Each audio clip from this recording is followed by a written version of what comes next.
Hey guys, it's Will. It's Hong Kong Cinema Appreciation Society. Welcome back to the channel. If you're new to the channel, hello. Thank you for finding us. It's nice to officially meet you over the interface of YouTube that we have on the internet here. If you could give us a sub, that would be hugely appreciated. Drop us a comment. I love the comments. There's even a drinking game apparently in the works of every time I say comment, you have to take a shot. So that's fun. I'm going to try to make a pretty short video here. I'm here to talk about Criterion. The Criterion flash sale just happened. I picked some stuff up, and one of them is a release I don't think I've talked about on this channel before. It's Boat People. This is a film that I have wanted to see for years, and I'm so happy to finally have this. I was planning on ordering it from the day it was announced. I don't know why I never did a video on it, but this is an An Hui film. It came out in 1982, and so about 6 or 7 years ago, I went through this huge renaissance of my love of Hong Kong cinema. And during that period, I decided I really wanted to dive as deep as I could. So I Googled a bunch of lists of the best Hong Kong films ever made to see everything that was like a gap for me, basically. And this film, Boat People, is on basically every list I found. And in most lists, it's in the top 5 or 10. And on a lot of lists, it's number 1 or 2. So I was like, I gotta see this movie. It's about refugees from the Vietnam War who end up in Hong Kong. And An Hui made another film about the same topic, which is called The Story of Woovie, which I have here from the Spectrum Films Blu-ray release. And the reason I'm showing this off to you is that Boat People is actually included as a bonus feature on this release, which is insane to me. I watched The Story of Woovie. It is an incredible, devastating, amazing film. It reminded me kind of 70s Scorsese, especially Taxi Driver. I did a review of this film, and it's up on my Patreon now, so you can go. It's like $2 a month if you want to sign up and see my review. I include lots of clips from this Blu-ray and everything like that. But I was waiting to watch Boat People for the Criterion release, and I now have it. I haven't opened this yet, so I'm just going to pop this open on camera and show you what kind of the artwork is and stuff like that. There is a ton of bonus material on here. So probably more likely than not, what I'm going to do with this film is review the movie, but not the release. And the reason for that is, let me tell you what's on here. So this, like I said, 1982, it's 109 minutes long. It's got the original Cantonese and Japanese with English subtitles, because there's a Japanese photojournalist, I think, who travels to Hong Kong in this film. Maybe none of it takes place in Hong Kong, actually. Who travels to Vietnam, is what I meant to say. As I said, I've never seen this film. I was under the impression that it involved the refugees at some point ending up in Hong Kong, but I might be totally wrong about that. So if you know the whole plot of the film, drop it in the comments if you feel like it. So there's the new restored 4K digital transfer approved by director An Hui with uncompressed monaural soundtrack. There's a new conversation between Hui and filmmaker Stanley Kwan, who was the assistant director on this movie. There's Keep Rolling, a 2020 documentary about An Hui by Man Lim Chung, who is An Hui's longtime production designer, art director. As Time Goes By, a 1997 documentary and self-portrait by Hui, produced by Peggy Chow. There's press conference from 1983 Cannes International Film Festival. The trailer is apparently missing. It says that the trailer is on here, but people who've gotten this release say the trailer is not on here. So, and then there's a new English subtitle translation and an essay by film critic Justin Chang and scholar Vin Nguyen. So Justin Chang he's a writer for Variety, and I blow hot and cold on film critics and film scholars as to whether or not I actually like their work, but Justin Chang I do really like. He seems really genuinely enthusiastic about cinema, and he really loves movies, and he loves promoting films, and he's totally invested in like the culture of cinema and stuff like that. And I really love the stuff that he writes, so I'm excited to check that essay out. So here's the booklet here. So there you go, and this is Justin Chang's essay here. And this is a substantial essay. I'm excited to dig into this. So, like I said, I'm probably not going to review every single thing on this release, like a full, thorough, extensive Blu-ray review. Oh, and by the way, guess who's in this film? Andy Lau. See him?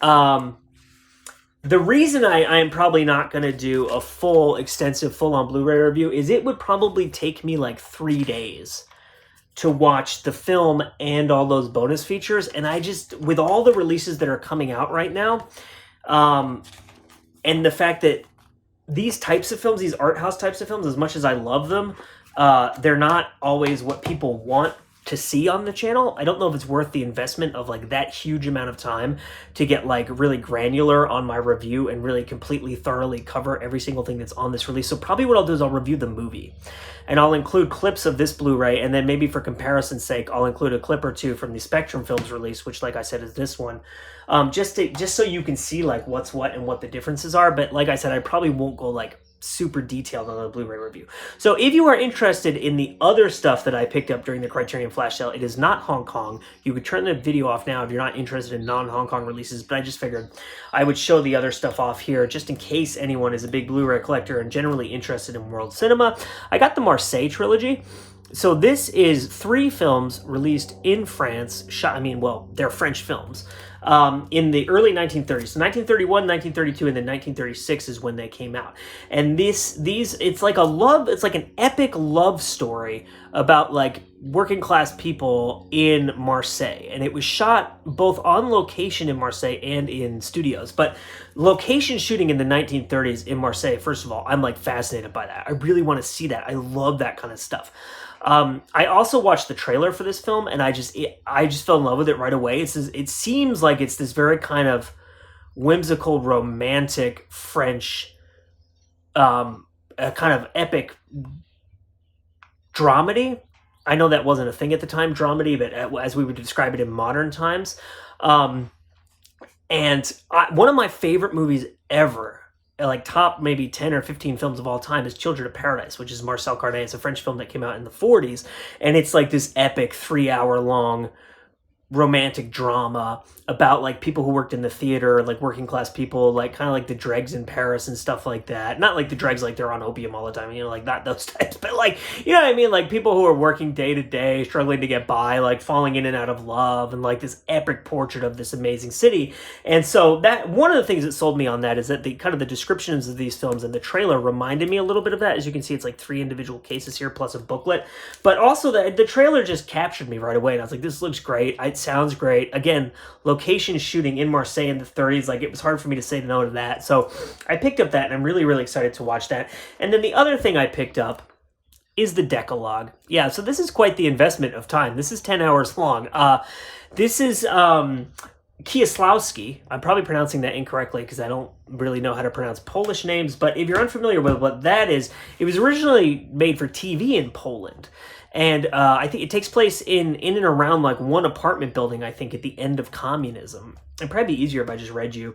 This masterwork by Kieslowski is one of the 20th century's greatest achievements in visual storytelling. Originally made for Polish television, Decalogue focuses on the residents of a housing complex in late communist Poland whose lives become subtly intertwined as they face emotional dilemmas that are at once deeply personal and universally human. It's a 10-hour-long films, drawing from the 10 Commandments for thematic inspiration and an overarching structure, grappling deftly with complex moral and existential questions concerning life, death, love, hate, truth, and the passage of time.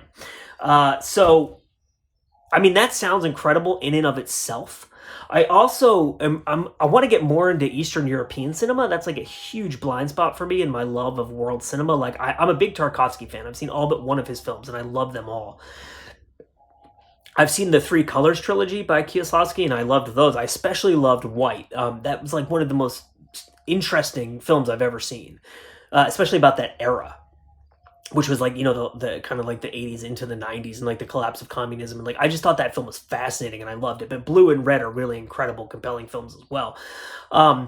But I really haven't seen that many Eastern European films, and I really wanted to get more into them, and I thought, what better place to start than this monumental epic that I've heard so many incredible things about. So I'm really excited to have this. There's 2 theatrical cuts on here as well. So like I said, the films were originally shot for television, and they're an hour long a piece, but there's longer cuts on here.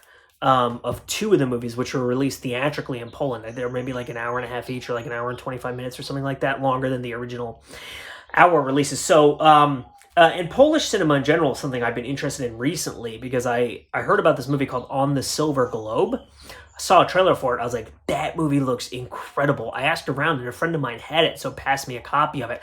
I haven't watched the whole thing yet. It's like almost 3 hours, and I'm trying to find the time to sit down and watch it all. But I watched like the first 15 or 20 minutes just to get a feel for it. It's like a really whacked out kind of sci-fi movie.